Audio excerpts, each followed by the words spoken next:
This is Shaheedah Hill, getting you over the hill to home ownership, helping you confidently buy your first home. And I'm with my sister, because a lot of people have asked me for this video, and we're talking specifically to single parents, but if there's anybody else that just wants to stay, you might learn something, because we're going to talk about how she turned a $1,500 investment, so $1,500, to $150,000 in equity. So we're going to talk about that. I have my clipboard with my questions. And this is my sister. A little bit of background. I just want to say we're originally from New York. So we live in Atlanta now. I live in the suburbs of Atlanta, and she lives in like the city of Atlanta. We're going to talk about that a little bit more. But initially, we're from the Bronx. So BX in the house. We're from the Bronx originally. We came down here. I was in 8th grade, and I think you were in 10th grade. 10th grade. Our parents basically divorced. My mom was like, I'm moving to Atlanta. And then I get a lot of people who ask, you know, they're in like really expensive places like California and the home prices. So one of the reasons my mom left was for the opportunity that she can get with a lower cost of living.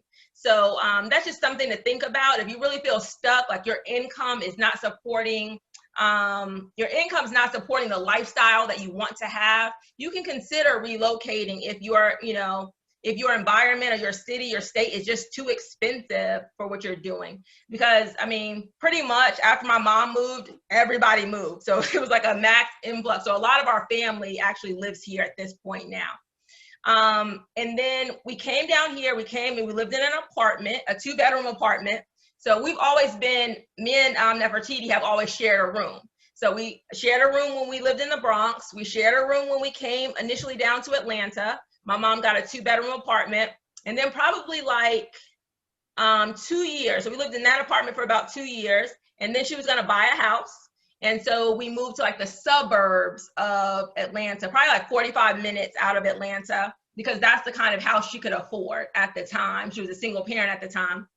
So, that was our first taste of home ownership. That was the first time. I was in the 10th grade, and I think you might have been in 12th grade. That was the first time we had our own rooms. Like we, in a house, and it was my mom's first house, our first house. But I think as homeowners, when your parent is a homeowner, you're more likely to be a homeowner, because we saw my mom buy a house. So we were like, oh, we could buy a house too. And I think that had us all, owning houses probably a lot sooner, than if we hadn't moved. If we hadn't made that move, we probably wouldn't, and saw our mom buy a house, we probably wouldn't have done it so quickly. I'm sorry, I still have this hair that's everywhere. So I just wanted to give that kind of background. And I want to say that I was 23 when I bought my first house. My sister had a child kind of young.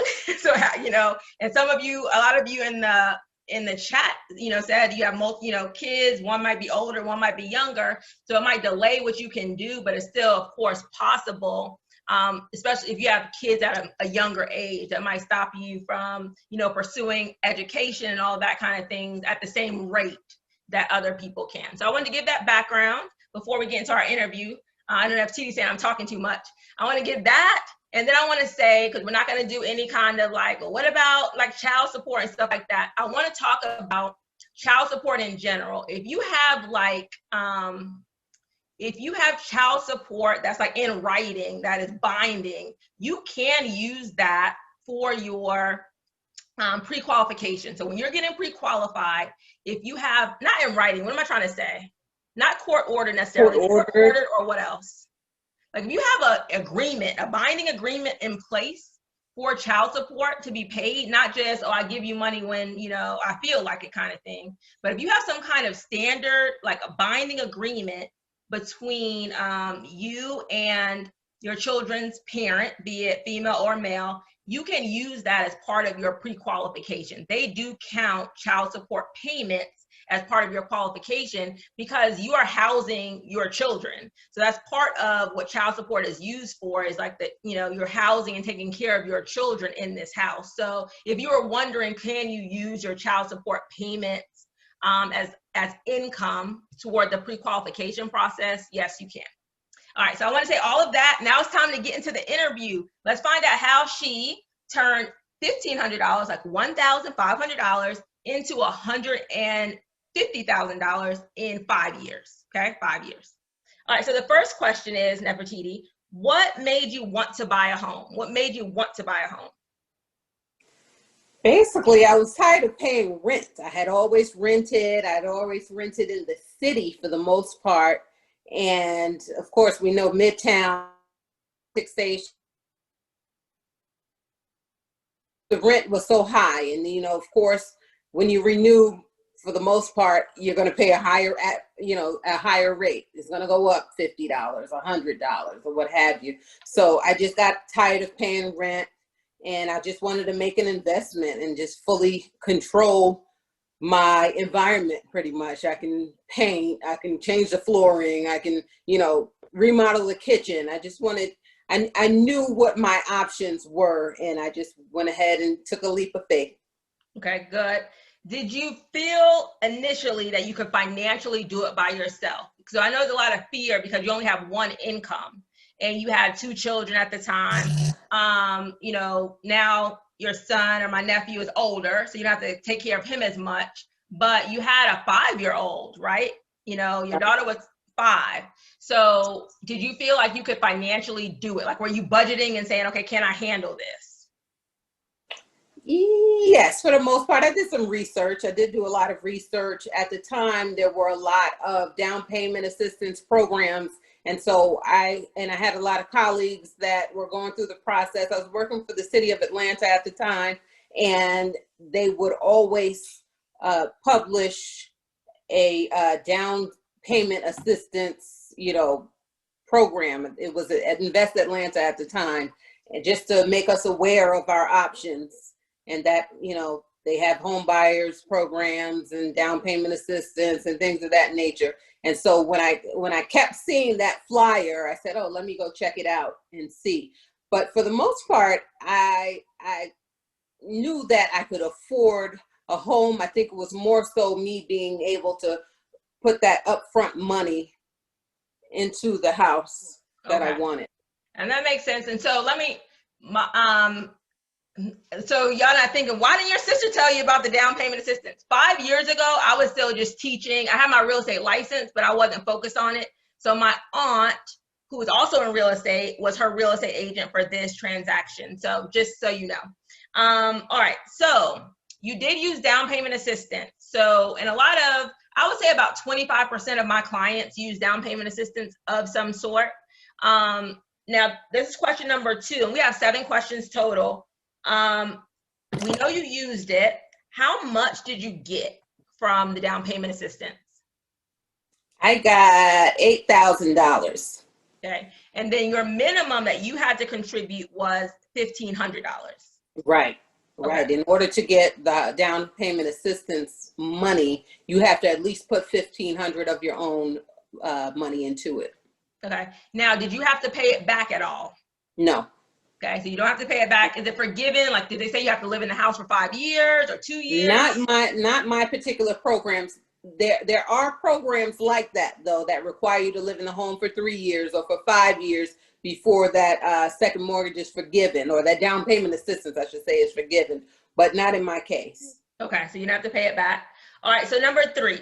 So like I said, when my mom moved us to the suburbs of Atlanta called Paulding County, we moved to Paulding County. And, Nefertiti lives in Paulding County. Everybody, lived out there for a while between Paulding and Cobb. And so Nefertiti really wanted to move to Atlanta. And so everybody was like, why are you going to move to the city? Like, and again, she had my niece was in pre-K. And so it was kind of like, why are you moving out there? Why are you moving out there? But she was like, no, I want to be close to my job. I know these different areas that I want to move to. So what was your main reason for moving to the city of Atlanta? I'm still a city girl at heart. And I like the idea of live, work, play, that type of environment. And I knew I could save on the commute. Right. Uh-huh. From driving from Paulding County into right. downtown Atlanta. And so I just weighed all of my options and knew that the city of Atlanta would be the best place for me to begin my home search. Okay, good. Now, number 4, was the house move-in ready? Because I have a lot of first-time home buyers. The house got to be perfect. Like they're looking at some HGTV and they're like, I want granite countertops. I want this, but the budget isn't always, that level. So was the house move-in ready, or were there things that you were like, I'll just overlook this for now? The house was move-in ready. Of course, I had an inspection just to make sure there wasn't anything major going on, but it was move-in ready. However, there were, it was 12 years old at the time. So it wasn't brand new, it wasn't old, but, there were, some little areas here and there that I would, I wanted to improve. Okay. Let's talk about your steps, the carpeting on your steps. Let's be like, that was bad. Right. That was one of those areas. So I knew that was just, what do they call it? It was just cosmetic. Right. It wasn't anything major. So I knew I could get the carpet taken up and, I had an alternative. I could put new carpet or hardwood. So there were just little cosmetic, areas that I wanted to improve upon. Right. But that wasn't going to stop you from buying. No. You're like, I can't take that carpet, No. The paint was atrocious. I had orange paint here, green paint there, purple here, and so it was all over the place. And so I knew, although it kind of took me back a little bit seeing it initially, I knew that was just something I could easily change. Right. So cosmetic things, just so it'd be a note, cosmetic ththings, don't let them change, have you not buying a property just because it's cosmetic. You could always paint, you always could work on the flooring, you can do that over time, and, get it to where you want it to be. All right. So number 5. Okay. So I know over the years, because you text, we have our group text, or you email, or you call mommy or something and you say, what this happened, whatever. So one of your major things was one of the pipes bust outside of your house, like outside of your house in a pipe in like the ground or in the front yard bust. Yes. Okay. So tell us about that. That was something where I had an overgrown tree in my front yard, and the roots of the tree obstructed into my pipeline. And so that caused a big mess. And so that was something that I had to take care of. Okay. And how much did it cost out-of-pocket plumbing expense that I had to take care of. How much did it cost you? That was $900 and some odd dollars. Okay. So $900. So you did have some things where you have to like, I got to pay $900. So what would you tell like a single mom, like how much do they have in savings so they're prepared? First off, I would say for an added layer of security, maybe you should get a homeowner's warranty. Okay. Yeah, so home warranty. You didn't have that the first year. Did you keep it up? I did. And I kept it probably for the first 2 or 3 years. Okay. At this time, I did not have a homeowner's warranty, but I did have homeowner's insurance, which covered the inside of my home where the flooding took place. Okay, but even probably with the home warranty, I don't know if they would have covered that pipe outside the house. No, I don't think so. Yeah, so if pipe bust, you had to pay the plumber to fix the outside, but any damage to the inside, they went ahead and repaired or paid for you to get that repaired. Yes, that was covered. Okay, good. I've said that 5. I'm gonna have a follow-up question before we get into the money, like how much money you've made so far. I wanted to ask you about, okay, so you moved to Atlanta, and she moved by Turner Field. So Turner Field is like where they have the Braves, our baseball team, and then the Georgia State University. When the Braves moved, Georgia State University came in. So it really improved like the area, because now they were trying to make it for the students more. Like they wanted the students to like have restaurants and, places to hang out and all that kind of stuff. So when we're talking about how much equity she's made over the last 5 years, that's a big part of it. Like it's not, basically it's gentrification, right? For the most part. But you have to, because a lot of people are scared to move in all of these cities, scared to move in some of these areas in our cities. However, there's a lot of opportunity. So I wanted to make sure I brought you on specifically because you're single parent, you bought in the city of Atlanta, you are like schools. I know Amani's school is good now, but it was like a little iffy at the beginning, wasn't it? Like when she started kindergarten, were you like sure? It wasn't like a 9 school. No, it wasn't a 9 at the time, but as regentrification took place and home ownership and, all the redevelopment happened and you had, working class, middle class to the neighborhood, everything pretty much turned around for the better. Right. So if you're trying to make an investment, I want you to at least think about whatever city you're in, because this is happening around the United States. Whatever your city you're in, really investigate what's happening in these areas, because people are making these investments and over time it will pay off, because some people are moving out from the cities because of coronavirus, but a lot of people are still staying put into the cities in some of these gentrified or whatever neighborhoods that you may want to consider. All right, so let's talk about the money piece. All right, so you paid $150,000 or so for the house. Right. Yes. And you put in $1,500 of your own money. Rest of the down payment and closing costs came from Invest Atlanta. And then now your house is worth, or I know you were talking yesterday, you had texted us, what is a house selling for like in your neighborhood now?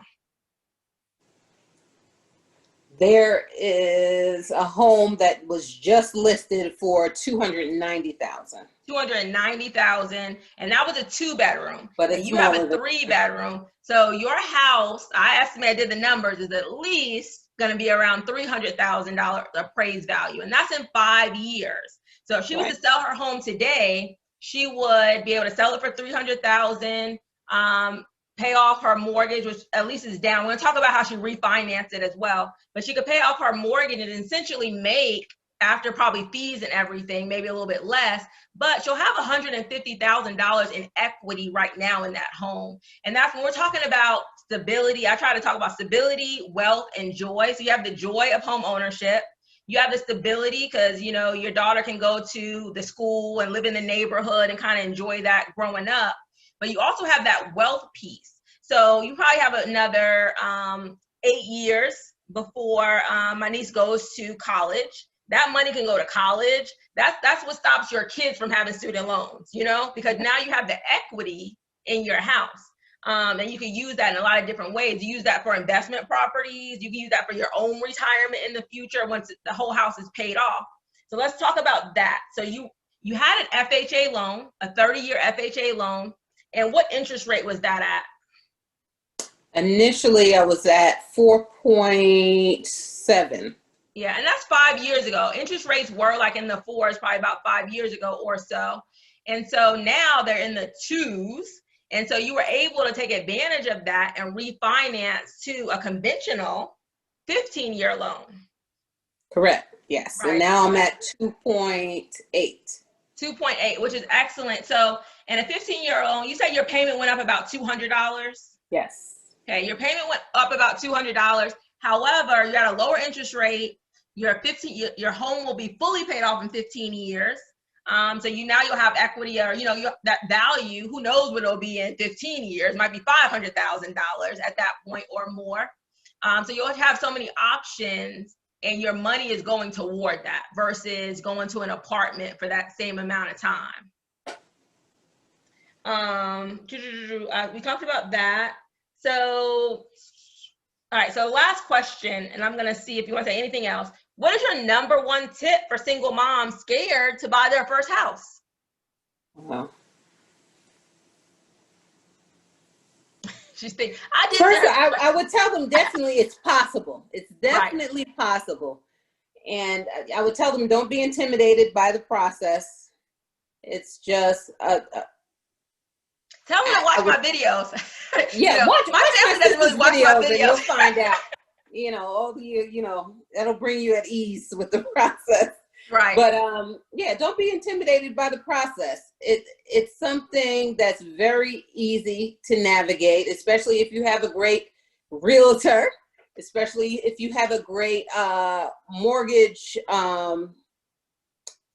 company, yeah, lender, and you know, monitor your credit beforehand, because I'm sure they'll coach you through it. right. If you come in unprepared. So know your credit score, know what you have to take care of. You know those blemishes ahead of time and start working on that. And just don't be intimidated by the process. Be willing to prioritize some things. You know, don't think that you'll still be able, which, you know what, you'll be paying. I was paying less buying a house than I was in rent, of course, in Midtown. So I think that's another part of the intimidation. You think you're going to spend so much more money because you have this house versus just paying rent, you know. Yeah. And so I would just say, don't let the process intimidate you. Start to monitor your credit, take care of things. Don't spend as much as you would have. Just you know, get those needs and not those wants. Right. Just put those put those wants to the side for a little while, and, you know, just prioritize, and, you know, it can happen for you. Right. Because in the future, you'll be able, because now you have money, you'll be able to get those wants. Right. You know, if you sacrifice now, in the future, you'll be able to get what you want. I was gonna say one more thing. Was that $900 the most expensive repair, like your one-time repair? Has anything else gone out, like the air conditioner, the what else? Air conditioner, roof, plumbing? I don't So think you have far, anything else that's major. it. Yes. Okay. And like you said, the house now is what, 17 years old? It's 17 years old. Yep. And so you haven't had that many major repairs. So I think a lot of times people are also scared that they're going to have, you know, a lot of major repairs. I know in this house, the only thing we've replaced was the HVAC unit. And we knew that kind of going in. Y'all know we always complain that the downstairs was hot. Because I'll let something go for a little while. Because we have like a downstairs unit and we have an upstairs unit. And so we knew we had to replace it because it wasn't pumping out as much as it was. So I think that was about $3,000. But that's the only thing we've had to like majorly repair. So it's not like you have all of these major repairs every year. Right. You know, you might have one or two, but it's not like major repairs each time. Yeah. All right. So basically, don't be scared. Go ahead. Don't be intimidated by it. You know, watch your money, watch what you're doing, because in the end, you're building wealth for yourself and for your family in the future. So any other parting thoughts? Not that I can think of. And Come join me here in Atlanta in the ATL. Right. And she is. I told her to get her real estate license, but she's been working a lot. So she doesn't have it yet. You're finished the classes though, right? You're finished the online classes. Yes. Okay, yes, so it's just a matter of studying for the test. And so when she gets her license, we'll announce it here. So y'all can all buy property in downtown. She'll be like the midtown, downtown Atlanta agent. So she's working on that. I'm trying to think of anything else. That's it. So thank you so much. Please like and subscribe to the channel. Hit a like for this video if you want to see more videos like this. And for all my single moms and single dads, just go ahead and, you know, start the process and, you know, buy a house.